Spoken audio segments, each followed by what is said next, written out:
Welcome back to Chin Music, our baseball show at TalkNorth.com. Today's lineup: Roy Smalley, former Twins star, former Twins broadcaster, and I'm Jim Souhan from the Star Tribune and TalkNorth.com. We're coming to you from the Aquarius Home Services Studios. We're also presented to you by Onyx Maps. Roy, it's been such a quiet baseball winter. It feels like this was one of the quietest weeks of the summer. You know, you've been around the game forever. You've seen a lot of different iterations. You know, you worked as your own agent. You understand finances.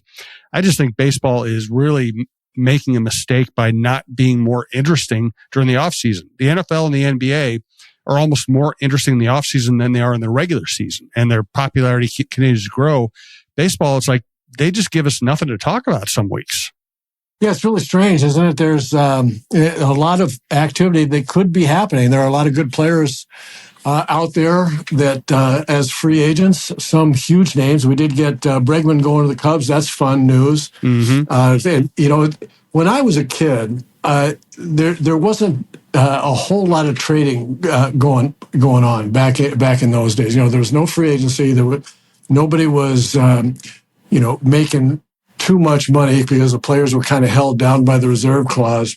And so there wasn't a reason to trade somebody because they couldn't afford them anymore for the most part. And trades were, big name players were really, kind of hard to come by. But when they did happen, man, if you were a baseball fan, when I was a kid and I had, baseball cards and kept it by teams, and when I could move Milt Pappas from the Orioles to the Reds and the Frank Robinson card over to the Orioles. I mean, that was cool. That was big time. And then you go through and you look at lineups and you go, where's Frank Robinson going to hit? And, all this stuff. And it's like looking at box scores, right? I mean, it was just, it was cool. There's more ability and more reason to trade these days. And then on top of that, signing free agents when, clubs are making boatloads of money. And it's weird that nothing's really happening. I mean, they don't owe us anything, but on the other hand, what's going on? It's like, why the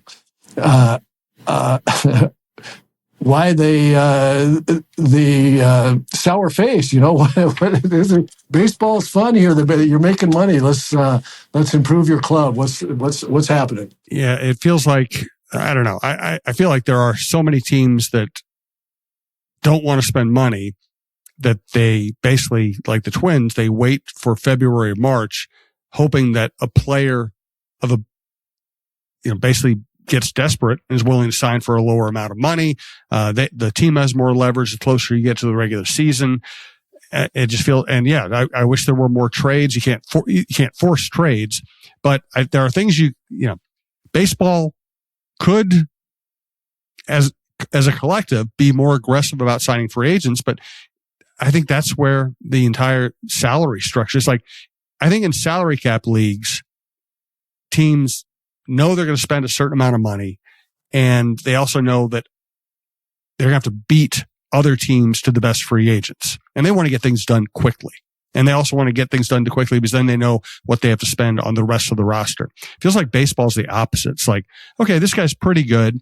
We don't want to spend a lot of money on him. Let's just wait and hope he's there on March 1st or something. That's not the best way to market your sport. It might be good business management for that particular team, but it's not a great way to market your sport.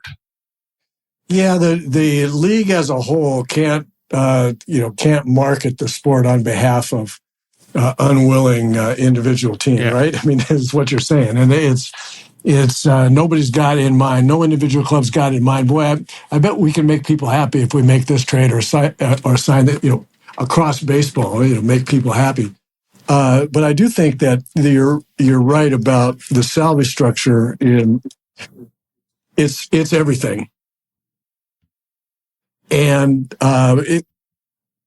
hey, Jim, I'm going to stop. I got a really bad echo going on here. LaVelle joined us. I had to get his mic set up, so we're good now. Okay. The salary structure in baseball is such that, for the most part, at levels that we're talking about, with for the really premier players, the Bregmans and Kyle Tuckers of the world in this particular year, there's only a handful of teams going to sign him. I mean, we know that. There's nobody going to jump up and sign Kyle Tucker that really can't afford having that kind of salary dumped into the budget and then try to figure out what to do with everybody else. So until, one of the big clubs sign the big players, everybody else is just waiting around to say, okay, what's going to happen as a result of that? And maybe free agents loosen up, or maybe trades are able to be made around the, ancillary to the signing of the big guys. LaVelle, our topic today here, joined by LaVelle Neal III from the Star Tribune and TalkNorth.com. I'm asking why it's been such a quiet offseason in terms of baseball moves, baseball excitement. Bregman was the news of the week, but we know the Twins aren't going to do much. A lot of the big money teams aren't doing much. Why do you think this is happening, and what do you think it means? I tend to think that it's because of what can happen after the 2026 season. I think the chance of a lockout or work stoppage is real, and teams are being more careful about what salary commitments they're making. Yeah, the big dogs are still getting their money. Tucker's going to get paid, Bregman paid. It's going to happen. But I think a lot of the movement has been muted a little bit because they don't know what's going to happen after 2026. That's when the CBA ends, and their saber rattling has already begun. The owners are making strong hints, not even weak hints, strong hints that it's time for a salary cap. And of course, the Players Association doesn't want to hear any part of that. So they're going to be at loggerheads over this issue. And I just think that the commitments, and that affects what teams are willing to commit for the 2027 season and beyond. And especially if something good comes out of the CBA and the rules are different, that's when they probably are more comfortable, making those commitments. And the other thing too is if the owners figure out a way to get some sort of cap on salaries or some a television deal for a streaming package that's going to net the league billions, that's going to encourage more spending. Franchise values are going to go up. So I think that that's part of it. I'm saying it's the sole reason, but I think definitely part of that is that no one knows what the hell's going to happen after this 2026 season.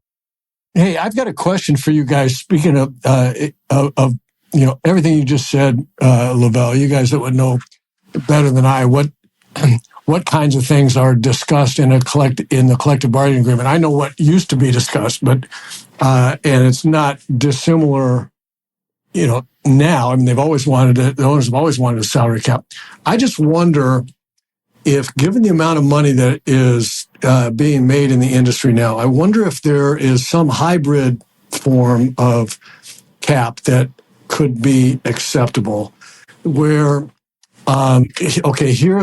here's the cap for this year based on this amount of revenue that the industry has made, right? And I'm reminded of the great story of Mickey Mantle, where, the Mick was retired and Steinbrenner was the owner and making, all kinds of money, and player salaries are going up. This was back, many years ago, 30 years ago or so, or more. But the salaries are going to what everybody thought was astronomical levels back then. And someone asked Mickey, what would you say to Steinbrenner now? You walk into a negotiating meeting, given who you were as a player, what would you say to Steinbrenner when you walk, in the negotiating meeting?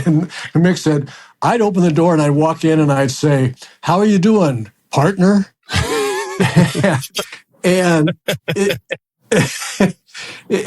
and so what I'm looking at now is whether both sides can recognize the partnership, right? I mean, I don't think this should, and I've thought this for a long time, but now the money's gotten to the point in the industry and with the salaries, the money's gotten to the point now where let's just acknowledge that there is a partnership going on here in this entertainment industry, and there's boatloads of money out there to be made by everybody.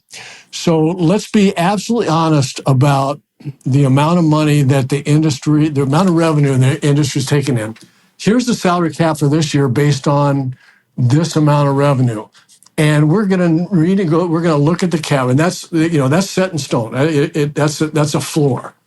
But we're going to look at every year going forward. At the end of this year, this is how much the industry revenue has gone up, this amount of percentage. So we're going to raise the salary cap by X percentage. I mean, all of that would be a negotiation of the percentages. But I just wonder if that's ever been tried. And that's my question to you guys. And anything like that is some creative way of saying, look, let's quit the fighting over pulling each of us pulling a wing of the golden goose. Let's just say, hey, we got this goose. Everybody's going to get golden eggs. Here's the amount percentages that each side is going to get, and it's going to be better for down the road to have this to have a salary cap in place, but it's not going to be a hard cap based on going forward. If the revenue significantly goes up, the cap's going to go up. I don't think there's enough trust between both sides in order to arrive at that arrangement, which I think is a very fair thing. But I just don't think players would trust the owners to be forthcoming about how much revenue is coming into the league. I'm sure that's true. That's the way it was. I think that's exactly that was going to be my answer too. I don't think the players trust the owners, and I don't think the owners want the players to have access to their books. Well, then you know what? Then knock yourselves out, guys. Yeah. I mean, go ahead. Let's have the strike that's coming, or let's have the lockout that's coming. See how that does for your industry then, because you don't want to get creative and at the same time acknowledge how much money there is being made. I mean, at some point in time, I know that I am the primary proponent of saying, look, owners they can't eat their future value of the organization, right? I mean, we can't say that, the Twins are worth $1.6 billion or $2 billion or $3 billion, and the Pollard family is going to make all of this money based on what they paid, way back when. All of that appreciation, they can't eat that appreciation till it happens. So I don't put a lot of stock in that, until you get to collective bargaining, and we don't want the players to know, how much money there really is, and we perpetuate this adversarial relationship. Okay, fine. If you want to make $1.6 billion, and then all of a sudden there's no baseball for a year, and everybody gets pissed off, and attendance goes down by 50% across the league, then how's your $1.6 billion looking? Right. I get tired. That's when I get tired of that kind of stuff, and I feel the same way about the players. No player is. Any player gets a cup of coffee in the big leagues is making more money than they ever dreamed that they would make on a daily basis. So let's have some reality here in terms of trying to figure out a way to trust each other, to be partners, and come up with a way that makes all of this better, recognizing how much money there is. And if you can't do that, then, hell with you. You get what's coming to you. I have a couple follow-up thoughts on LaVelle. Let's hold our thoughts there for 1 second. I have a couple follow-up thoughts on that. LaVelle obviously has something else he wants to add as well. Let's take care of the business here. We're coming to you from the Aquarius Home Services Studio. Scott for Aquarius, your authorized independent Connecticut dealer. It's 2026 and time to fix your problem water. Time to enjoy spotless dishes, softer skin, cleaner laundry, and say goodbye to funny taste and odors. Upgrade today and enjoy no payments and no interest for 6 months on a new high-efficiency Connecticut water treatment system. Schedule your free water test at AquariusHomeservices.com. Financing based on credit approval. Aquarius, earning the right to be recommended. Also wanted to let you know that if you're an ice fisher person, or if you're waiting for that water to actually be unfrozen, Either way, you're going to want the Fish app. It offers the most comprehensive fishing tool for increasing your success. Use the Fish app to find new places to fish and sort lakes by species, abundance, trophy, and keeper potential. Onyx Fish also shows you hot spots, lake by lake regulations, and private and public land ownership information. Download Onyx Fish on the App Store or go to onyxmaps.com/fish to get more information about the app that is changing the game. I had two thoughts, and they might dovetail with LaVelle's. We'll see what he has to say. First is that, I really would love to see the union care more about the middle class player or the slightly below middle class player. It feels like the union always just cares about the richest players getting the richest deals. And that ends up actually squeezing some of the lower level players because all the money's gone. And, a team isn't going to spend $15 million on an average pitcher if they've just spent $60 million on a great hitter. My other thought is that baseball should create a position to help them through situations like this. You could call it maybe leader, like maybe commissioner, something like that. I think baseball should have some kind of a commissioner who actually helps them through situations like this. What a concept, Joe. You think I don't think they've had one in years. They haven't had one since Kennesaw Mountain Landis. Yeah, I mean, and yes. I'm being half of that is being a smart ass. Half of it is, Rob Manfred's really not the commissioner of baseball. He is the representative of the owners. They could really use a commissioner who is actually hired by both sides. Yeah, I think when Bud stepped in as commissioner, it became how much money can he make for owners versus what's for the good of the game. And some of the things Manfred's done with the pitch clock has been great and everything, but a lot of it's eyewash for what's really going on behind the scenes and generating more revenue for owners. So my concern about all this is that, we're not far removed from 2020 and the pandemic year and the 60-game regular season. And we saw how teams behaved during then. The Cubs laid off like 100 employees. The Pirates stopped donating to their, contributing to their pension plan. The Twins were steadfast in. Oh, LaVelle, you with us? Well, Roy, I'll let you step in here while LaVelle deals with his technical problems. Well, I think I know where LaVelle was going with that, but I'll wait till he gets back. I'm with you on the mid-market, mid-level players. Yep, you're back, LaVelle. Roy's making a point about the mid-level players. No, that's all right. Let's let LaVelle finish. Lost you for a second there, LaVelle. Go ahead. No, I'm just saying that if we have a work stoppage after 2026, I think the Twins would be the organization to lay off people. I don't think they want to take the hit that it took 6 years ago. And I think more teams would lay off employees. So it really would do more damage to the industry than what happened in 2020. And once again, it's over because the billionaires and the millionaires can't figure out a way to divvy up the golden goose, as Roy referred to. So that's what I'm worried about here. That went through, but be afraid to take more drastic measures to cut costs if there's another work stoppage. Yep, well said. All right, I wanted to talk about Twins prospects. Let's do that next week. Let's talk about Emma Rodriguez, Walker Jenkins, Kalen Culpepper, when they could arrive, how good could they be when they get here, what are the long-term projections for their careers? What kind of impact players could they be? Could they be franchise-saving players? Is it just another wave of young guys we're going to have to wait on? Let's talk about that. For today, does anybody have a Booze and Blues contribution? I have one if you guys don't. Go ahead. All right. I say go for it, Jim. I tend to do rabbit hole stuff with the music industry, musicians, music history. And I just had a thought the other day when I was doing a lot of reading about, music in the 60s and 70s and even into the 80s.